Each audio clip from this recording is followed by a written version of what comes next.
Don't know what I'll do when I get to 30. Then it'll be truly over.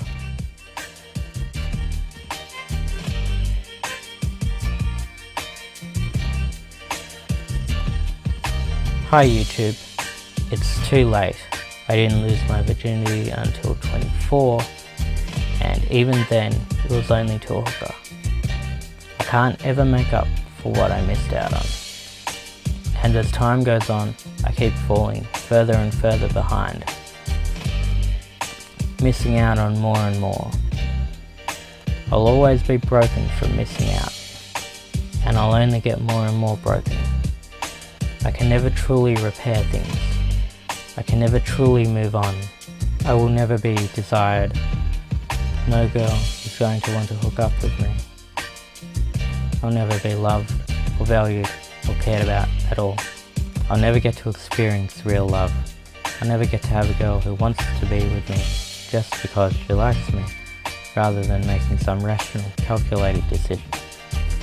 I'll never get to be with a girl who will give her all for me, who will give me 100%. A pimp ain't a pimp with no hoes. A hustler ain't a hustler with no motherfucking dough. Thug ain't a thug if his gun don't smoke. A player ain't a player if his ass dead broke. A pimp ain't a pimp with no motherfucking hoes. A hustler ain't a hustler with no motherfucking dough. A thug ain't a thug if his gun don't smoke. A player ain't a player if his ass dead broke.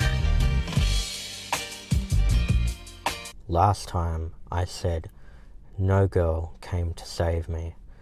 I'll expand on that a little. I've just been a very, very shy person who stays to themselves. I was pretty much raised by my grandparents who were in their 70s at the time. So I never really did anything but just play video games all day and live with some old people.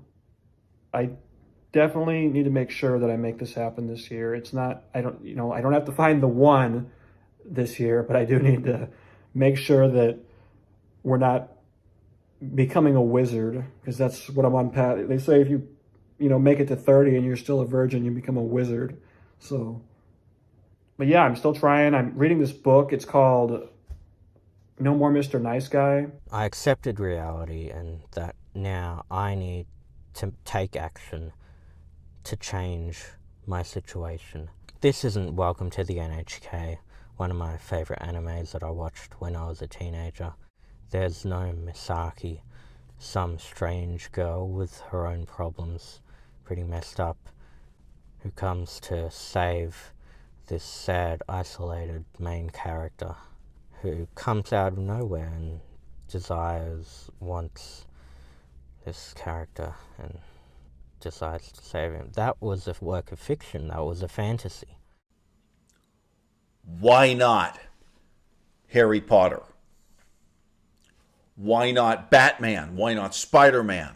Why not rap music? And why not, at some stage, or maybe at exactly that stage, when you fastened onto this fantasy in this particular anime as a teenager, Welcome to the NHK, why not turn off the cartoons entirely and tune in to the news? All right. It's hard to do what he's doing here, and I do appreciate it in its way. It's hard to go back and examine your own life and figure out how it was you pieced together a certain sort of ersatz mythology that you still live with to this day. How it was that your sense of what it means to be an adult, what it means to be a man, maybe what it means to fall in love, get married, that a lot of these kind of role models are things you may have learned from Harry Potter, Batman, Spider-Man. But we didn't grow up in an ancient society in which we were all forced to memorize and recite the same religious literature. We grew up with a remote control in our hands, for some of us a mouse and access to YouTube, right?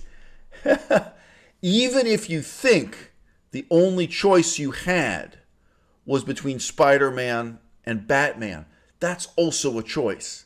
you have to go back and examine. And how it is and why it is you assembled your sense of what it means to be a man out of this fucking jack-off fantasy in an anime. I'm sorry, but that's what it is, bro. Misaki is not a manic pixie dream girl. She's a breakdown of this trope in almost every aspect, just by being human and having justifiable motivations and problems of her own. She's so gentle and kind, but whenever he yells, he yells. He's violent, even borderline pedophilic at times. She, for some reason, stays by him. It's the sort of thing that I've seen, to some extent or another, criticized in other escapist media, nerd culture-related things. This is pandering to some of the darkest and most pathetic aspects of human nature. And that was what you reached out for, and that was what you fastened onto. And that was the moral you put to that story, and then you lived with it. Right? Now, I wasn't born wise. I wasn't even born smart. And I can remember at 12 years old going to buy a comic book collection from another kid. This kid had decided he was going to get rid of all of his comic books and start again in baseball card collecting. That was a big move. And he had a big comic book collection. And he wanted to sell me everything for kind of one low price. And I didn't want that. I was going through his collection and saying, okay, I'm just going to buy this and not that. I'm going to pick out some things. And he was saying to me, look, I want to get rid of all this. And he had over 100 issues of Spider-Man. These were the Todd McFarlane days of Spider-Man. And he said, look, it's one price. Why are you even wasting my time? Just buy it all. Just take home this huge box full of Spider-Man comic books. And I said, no, because I don't want to read them. I think Spider-Man is badly written. I'm not interested. I'm rejecting Spider-Man. And you know what? There were a lot of things I didn't like about Spider-Man, including his marriage, including the depiction of romance and sex and marriage that was in Spider-Man, which was a big contrast to Batman, right? Batman walks a lonely road. Batman's trying to save the world. Batman's trying to make the world a better place. Batman's motivated by revenge.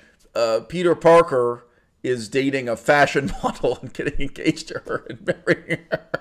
I think that was part of it. I really didn't like the depiction of sexuality in marriage. But yeah, ultimately, the same thing that as a child made me interested in Batman and not Spider-Man ultimately led me to lose interest in Batman and to turn off the cartoons and turn off the video games and turn on the news and engage with the world as it really is. And not to read stories about Batman, but to, in my own way, struggle to make the world a better place. And in doing that, you become the kind of adult man that adult women are interested in talking to, as opposed to being the kind of adult man who is perpetually looked down upon as childish.